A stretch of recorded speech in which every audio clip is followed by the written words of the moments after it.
Shri Sukha Uvacha Atra Sarga Visargascha Sthanam Poshanam Utaya Manvantareshanukata Nirodho Muktir Ashrayaha. So this verse give the 10 topics, the 10 division of his statements. Bhagavatam is going to be explaining about the 10 topics. As it's mentioned, Sri Sukdev Goswami said, in the Srimad Bhagavatam, there are 10 divisions of his statements regarding the following: the creation of the universe, which is Sarga; sub-creation, Visarga; Isthanam is planetary system; protection by the Lord is Poshanam; the creative impetus, which is the Uttaya; the Manvantaresh is the change of Manos; and Isha Nukata, the science of God. The science of God and Nirodha, the process to go back home, back to Godhead. Mukti, liberation, and the Samanbonam, which is Ashraya. Yeah, and in the coming verse, it's gonna be given in more detail. Thank you. Yeah, so those 10 tatwas are the limit of knowledge. And you have seen what is the name of the chapter? Of chapter 10? Cosmic manifestation. The Cosmic answer manifestation. Yeah. Bhagavatam, the answer to all questions. Yes, Srila Prabhupada gives that title. Vishwanath Chakravarti Thakur in the 18th century, he calls it the 10 lakshanas of the Purana. Lakshan means symptoms. And he calls it also the third description of the Virat Roop. This is the third time in the second canto that the Virat Roop will be discussed. So, right from the outset, we should distinguish between a Puran and a Mahapuran. What is the difference? We discussed sometimes in the past. Difference between a Puran and a Mahapuran.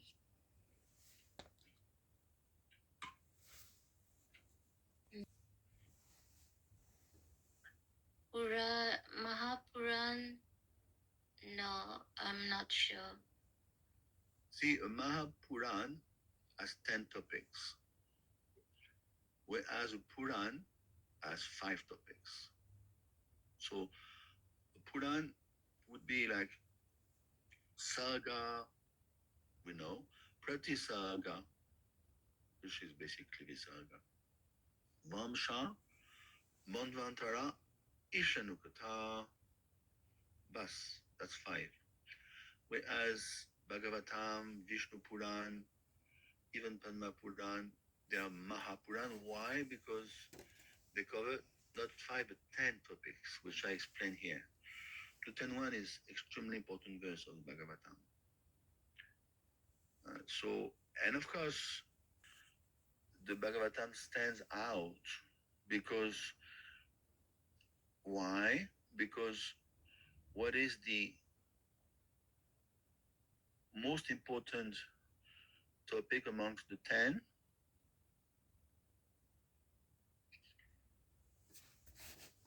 I would say the Ishanukata. No.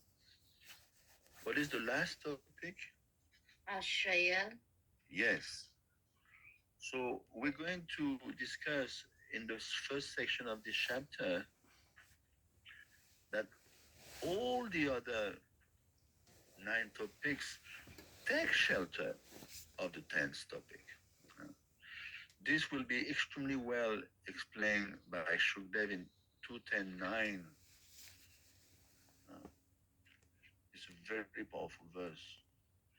And you can look it up already. 210.9.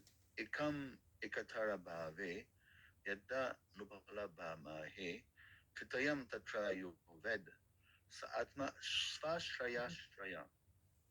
See, Krishna is sva ashraya. Ashraya Yes. is the shelter.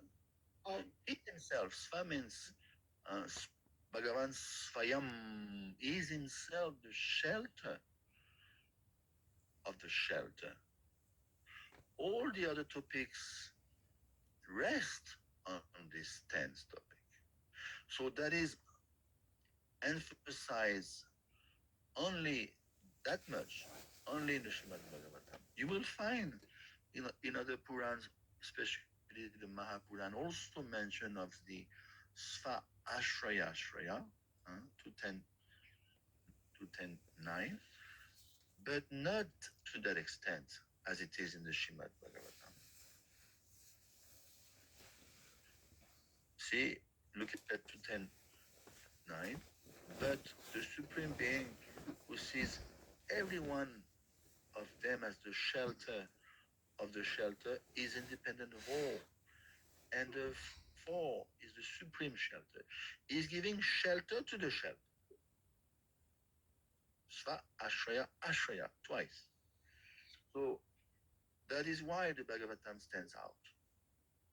Even over Vishnu Puran, over Padma Puran.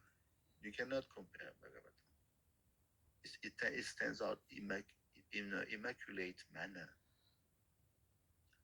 So that's the beginning of this discussion. So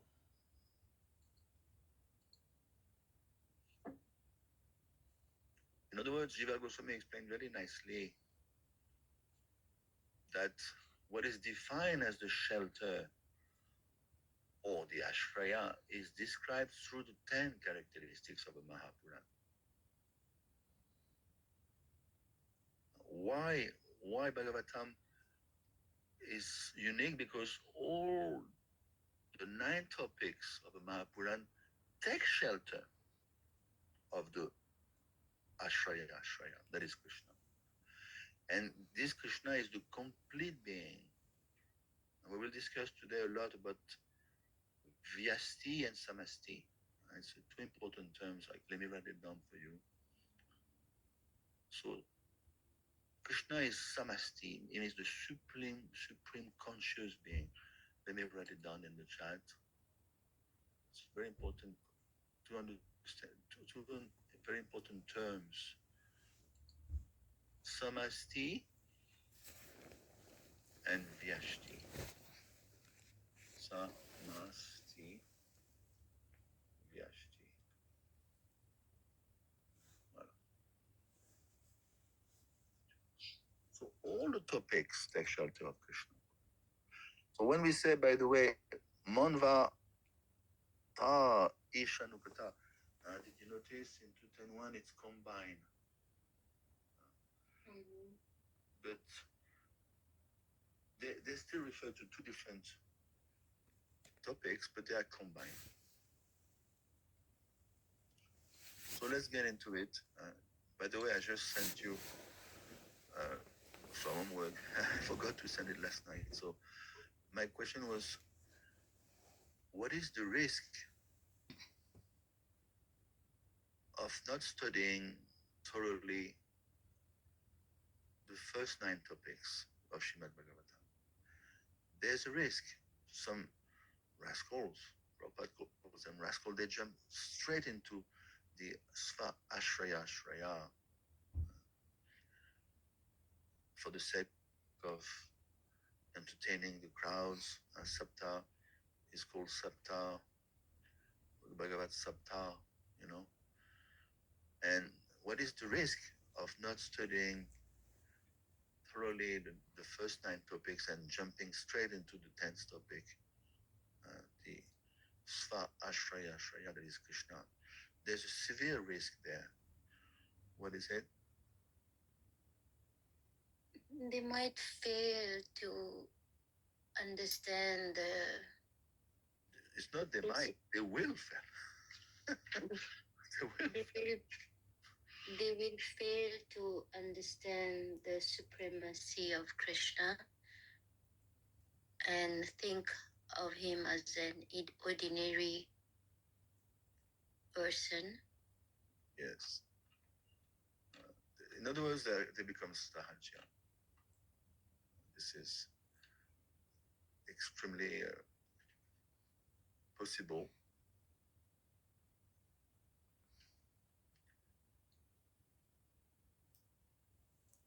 So let's get into it because it's a very important verse.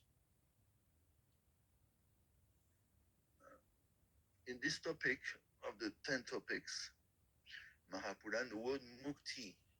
Mukti, did you notice is one of the topic, the before last?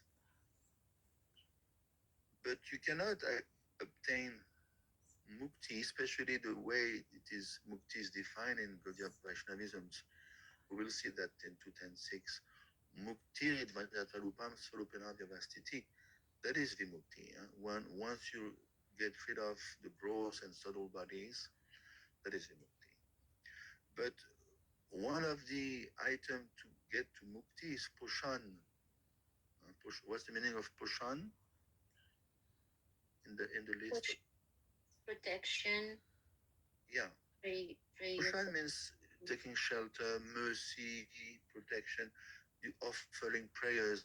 You have seen in the Bhagavatam so many. Can you name a few episodes or passages where there is poshan, mercy happening towards devotees? In Canto 1, it's prayers of Queen Kunti. Yes. Vishnudev. Exactly. Yeah, there is pretty. This is a gift. Saharasyam tadangansha. The greatest mercy is the gift of love of Godhead.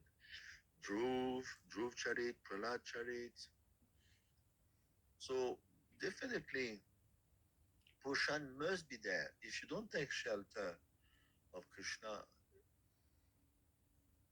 then Mukti, meaning Vimukti, will not happen.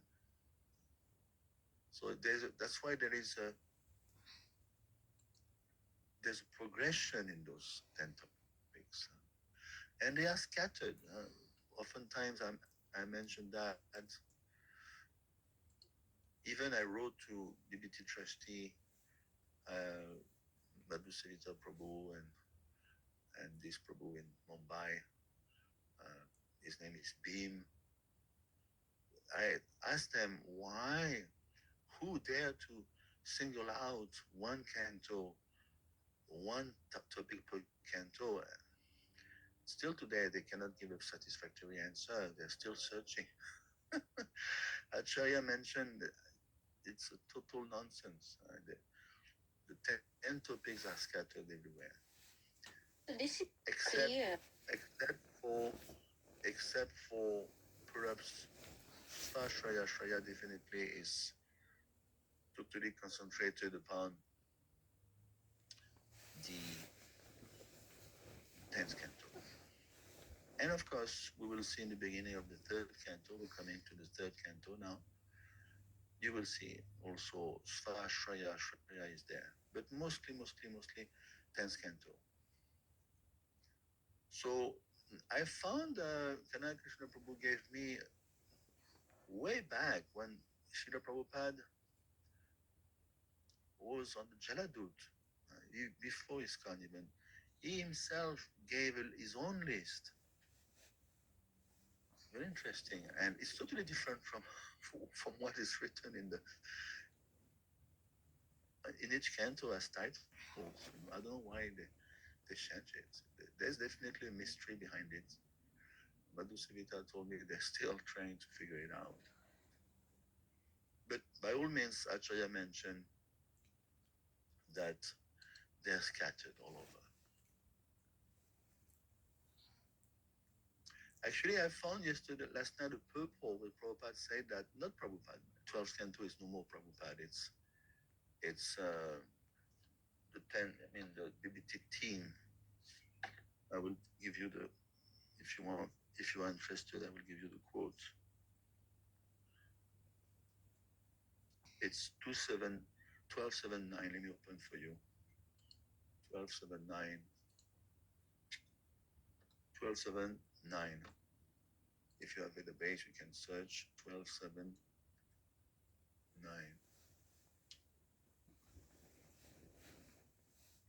This is, by the way, just like Shukadev Goswami gives the 10 topics into 9.1 to 10.1, sorry, Sutta Goswami also is going to give his own list of the 10 topics. Very interesting. He's going to give it in a 1279. It's 9 to 10. Sorry? The verse is 12, 7, 9 to 10. Exactly. And this is Sutta. Already Shukadev is gone. Shukadev is going to leave the scene in the 5th chapter of the 12th canto. But here we are in the 7th chapter of the 12th canto. Sarga Syata Visargascha Vrittirakshantalani cha Vamsho Vamshanucharitam Samstahetu Apashraya. So it's very interesting. Sutta Goswami gives his own list, which are basically synonyms. And he gives different names. Sarga, we know, Visarga, yes. Then he goes Vritti. Vritti means maintenance, which would be here Stanam into 10.1, or Stiti, maintenance of the universe. Raksha. So Raksha would be the same as Poshanam. You follow? Raksha means Rakshatiti Vishvaso. We have to protection. We are maintained by protection of Krishna.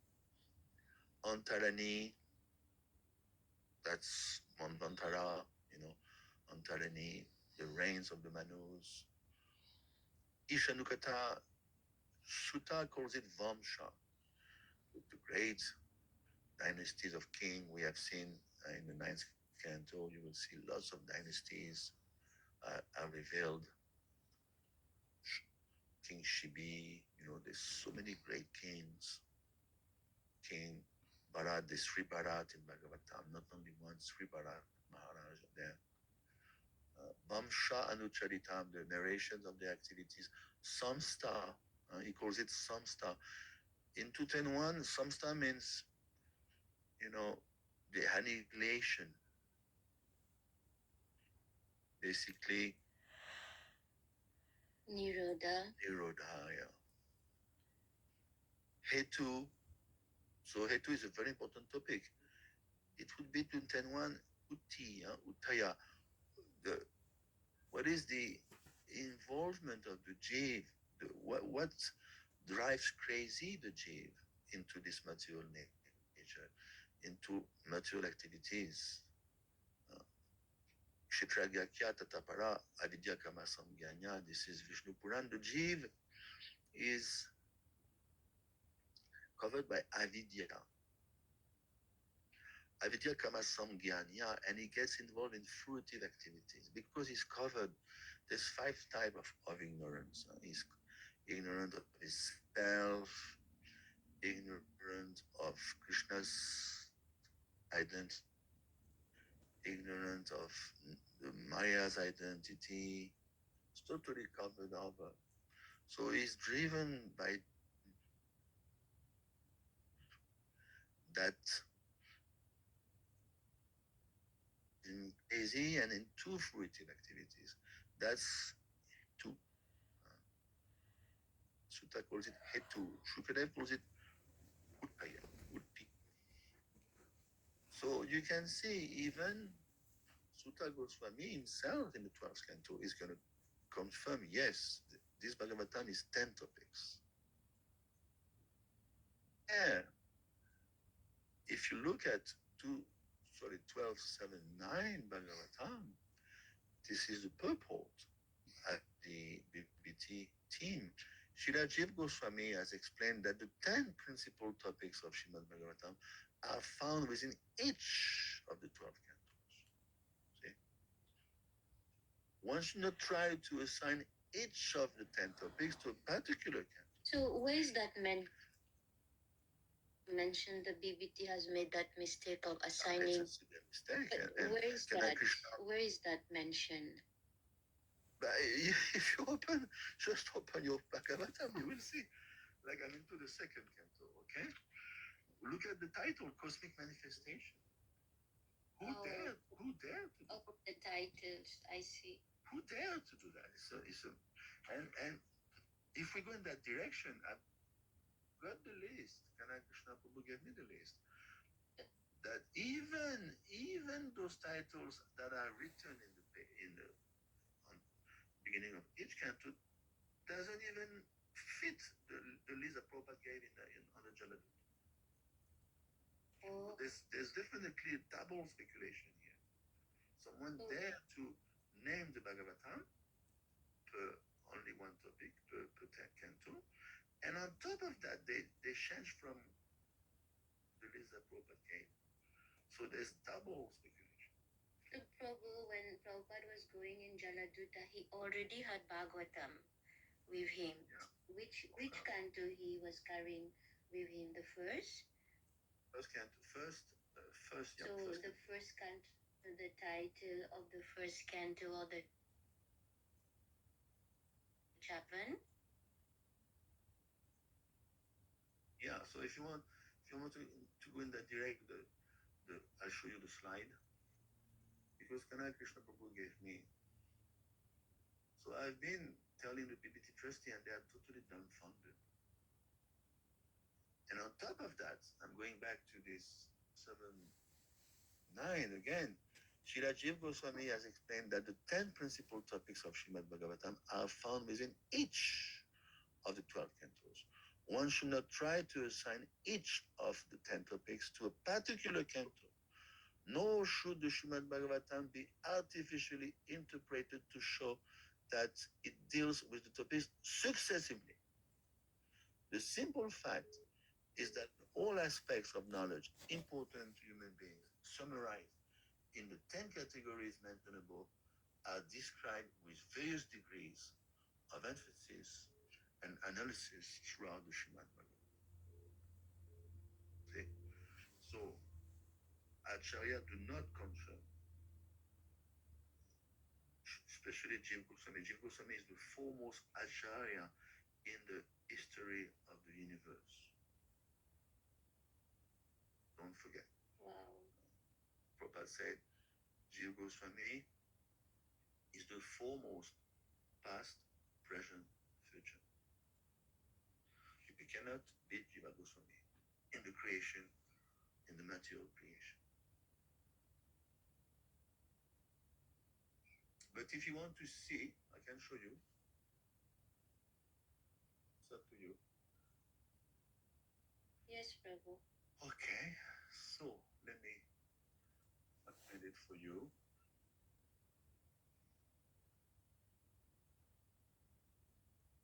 It's quite surprising because we want to follow Srila Prabhupada. Yeah, so we have to be very careful. Huh? There's something going on. Of course, in the beginning of ISKCON, they were not so philosophical, so they got carried away or something.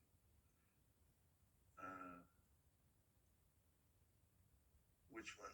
I'll show you this is, let me find it for you. Yeah. So, let me share my screen. Share.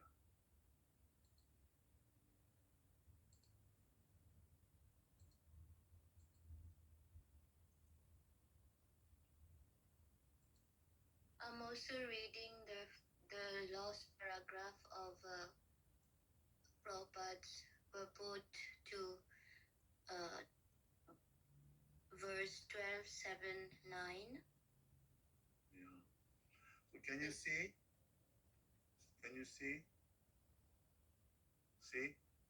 Yeah.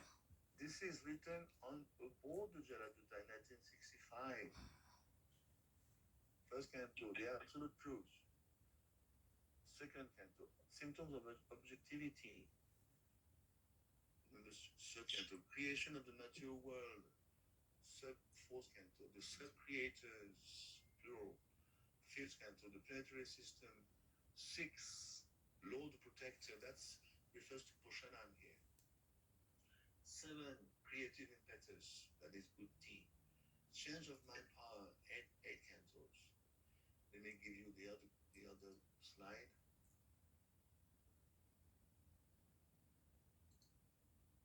Okay, let me share again. Next slide. Can you see? Ninth canto, the science of God. 10th canto, Krishna, the cause of all causes. So Srila Prabhupada has been using very wide title in such a way that they can encompass other topics. He never restricted to such restricted titles as we see today. Prabhupada's purport also mentioned that in the verse 12:7-9. It's not Prabhupada anymore. It's the BBT team, but they are empowered by Prabhupada. Oh, I see. 11th canto, the path of liberation. 12th canto, the summum bonum. So you can see there's some uneasiness there. Even Kanai Krishna Prabhu cannot find an answer, and he's been asking around. But Prabhu's, as you mentioned, 12th canto was written by the disciple of Prabhupada, but the disciple himself has mentioned at the end of the paragraph, Srila Jiva Goswami has explained that the 10 principal topics of Srimad Bhagavatam are found within each of 12 cantos. One should not try to assign each of the 10 topics to a particular canto, nor should the Bhagavatam be artificially interpreted to show that it deals with the topic successively. The simple fact is that all aspects of knowledge important to human beings, summarized in the 10 categories mentioned above, are described in various degrees of emphasis and analysis throughout the Srimad Bhagavatam. So that is what you are telling. So anyway, see, ISKCON as ISKCON grows in size and in seniority, and more and more scholars are coming up, and even in those days, those three scholars who took up the task of finishing Bhagavatam, they are very good scholars, so they themselves they found out. And what to speak now, we have such scholars in ISKCON, like Kanai Krishna Prabhu and all these great devotees in Shopati. They totally admit, yes, Jiva Goswami is quite emphatic. So let's get into 210.1. Huh? So Jiva Goswami explained that by describing these characteristics of the Jiva souls, we are Jiva soul, and we know that our inner nature is pure consciousness. The soul is always pure. So in effect, we have in effect, but when you describe the nature of the soul of the jiv, in effect you describe the supreme Brahman, which is from the Bhagavatam perspective. I was telling you, there's two ways to understand Bhagavatam. Vyasti, which is from the individual viewpoint, from the perspective of the jiv. You can do that. That's totally fine. And from samasti. Samasti means the sum total. And of course, the sum total is Krishna. So Jiva Goswami admits that, yes, the jiv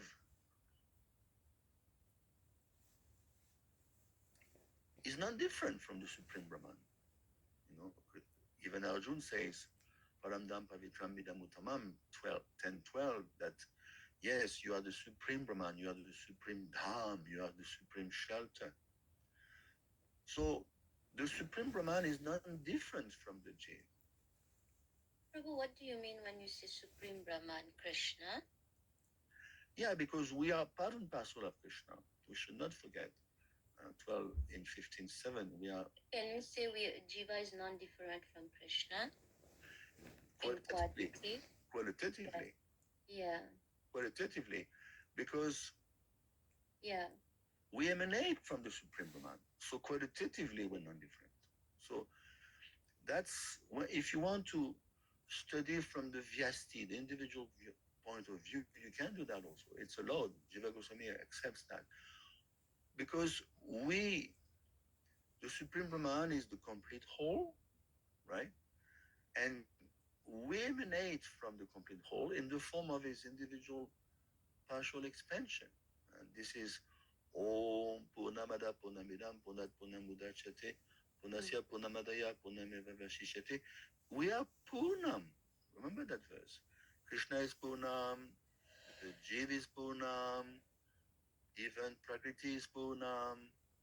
It's not because so many Purnam come out of the Supreme Purnam that he becomes less. No, he's always full. 1 plus 1 equals 1. 1 minus 1 equals 1. So he's called the Ashraya. He's the fountainhead, the fountainhead of all existence. So this we discussed in 1 to 11. Remember, Advaya Gyan Paramatmeti Bhagavaniti Shabdyate. It's Advaya Gyan. It's non-dual. Krishna is non-dual. Brahman is non-dual. So that is Krishna, is the aggregate. The aggregate is called samasti in Sanskrit. That's a cosmic term. Krishna is the samasti. That is basically connected with the 10 topics, because the purpose of all the 10 topics is to take us to the Ashraya. And it starts with primary creation. That is why we should not jump directly to Krishna. We should be very thoroughly understanding the tattva of the first 9 topics. In other words, to clarify the meaning of the 10 topics, that is Ashraya Ashraya, the great devotees, they describe the characteristics of the first 9 topics. You cannot, in other words, the door is closed if you jump to the 10 topics.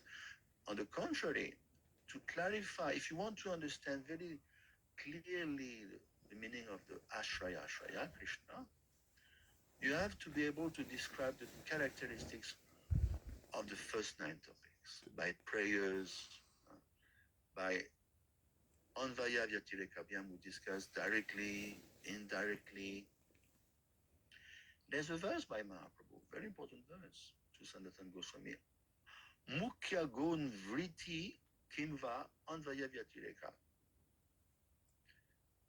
Whether you study Bhagavatam or Vedic literature, whether you interpret it, whether you study it by dictionary meaning, whether you study it directly or indirectly, everything points out to Lord Krishna. Whichever way you study, everything points out to Lord Krishna.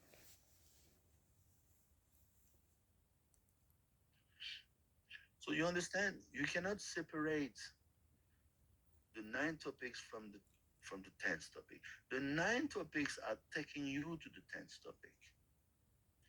So if you want to ruffle this system and jump straight to the 10th, it's Mahabharata. You will be doomed. That is why Prabhupada repeatedly said, don't go straight to the 10 topics, systematically, beginning with creation. So the sage's real purpose is to, in describing the characteristics of the 9, is to give us systematic, lucid knowledge of the 10th topic. More you grasp the first 9 topics, more you're going to relish the 10th topic. That is why Buddhism Prabhu is so great, because he gave us ample taste of the 9 topics. And Prabhupada said in the purport, if you study thoroughly the 9 topics, by the time you get to the 10th topic, you become a pure devotee. It's bound to happen. Because you have very lucidly, studied and clarified. And of course, Jiva Goswami, he puts a rhetoric question himself. Someone may object, well, how can you say that the presentation of the 9 topics, it doesn't seem to explain the 10th topic at all?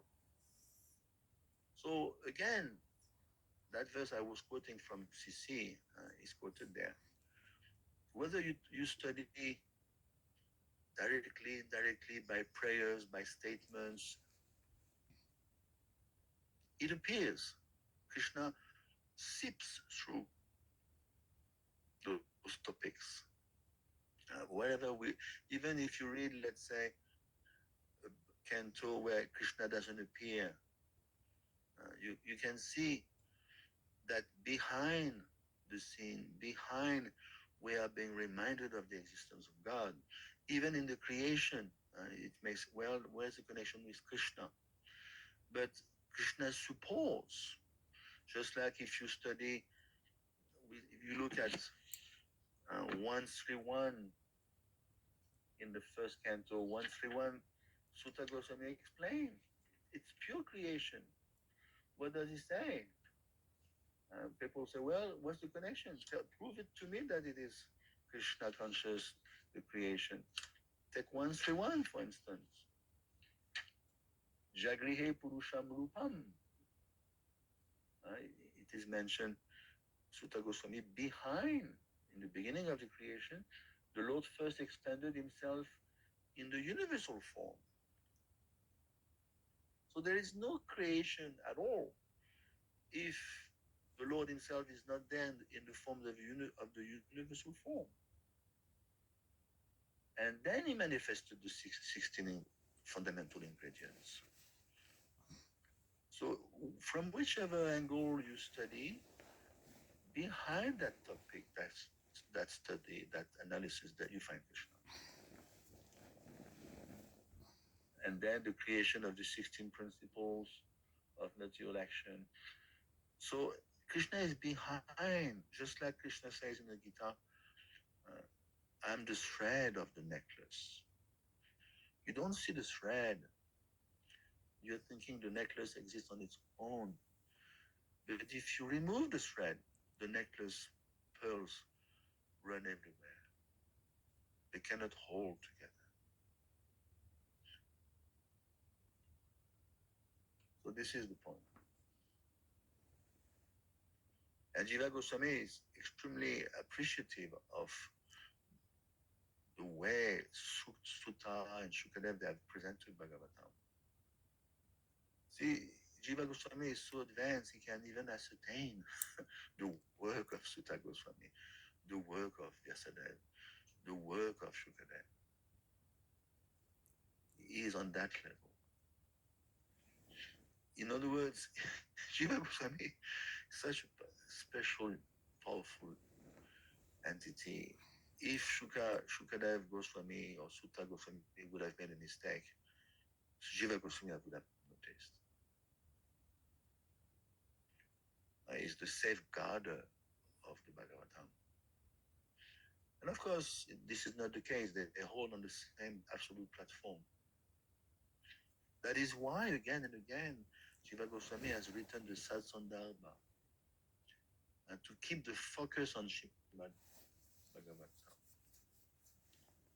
So what he has done, Jiva Goswami, he has examined the faith, the spiritual experiences of Sutta Goswami, of Shukadev Goswami, of Vyasadeva. And he has to the world, I'm proving, someone dare to approach me and prove Otherwise, that Bhagavatam is not the Praman. No one dared. The Mayadis are too bold to do Satsanga. And in the course of his explanation, first Shiva Goswami explained the nature of the J, and we discuss in the 112, remember?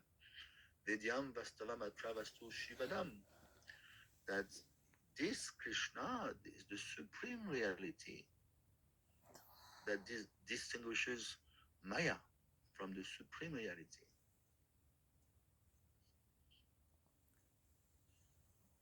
And then you can see all these verses on how much they are referred, Vadanti Tattvavidas, We discussed also in 1 to 11 that everything is Advayagyan, everything is non-different. We cannot say that there's different categories. There are different categories, but ultimately all the categories take shelter in Krishna. So it's a non-dual supreme consciousness. And of course, in order to understand this non-dual consciousness, we should study the jiv, the nature of the jiv, the individual jiv.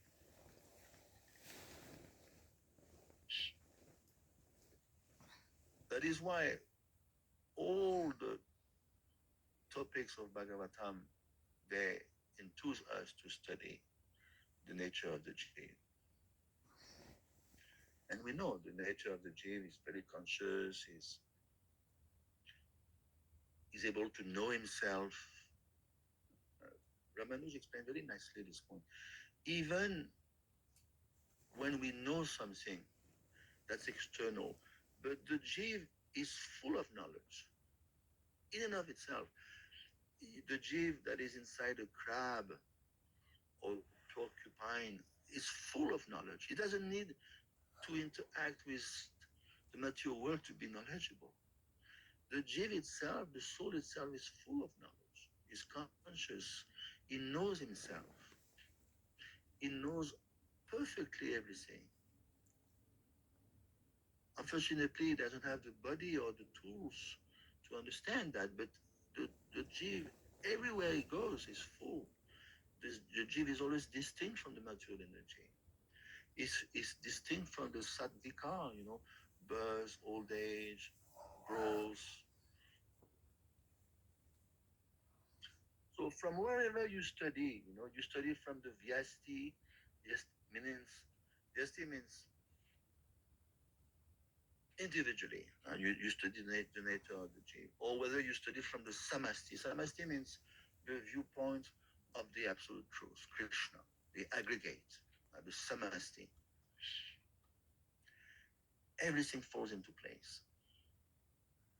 So now back to this 210.1. That is why you can see even 210.1, 210.2. We can go into 210.2. Now I think it's time we can move on to the second verse. Dashamaisya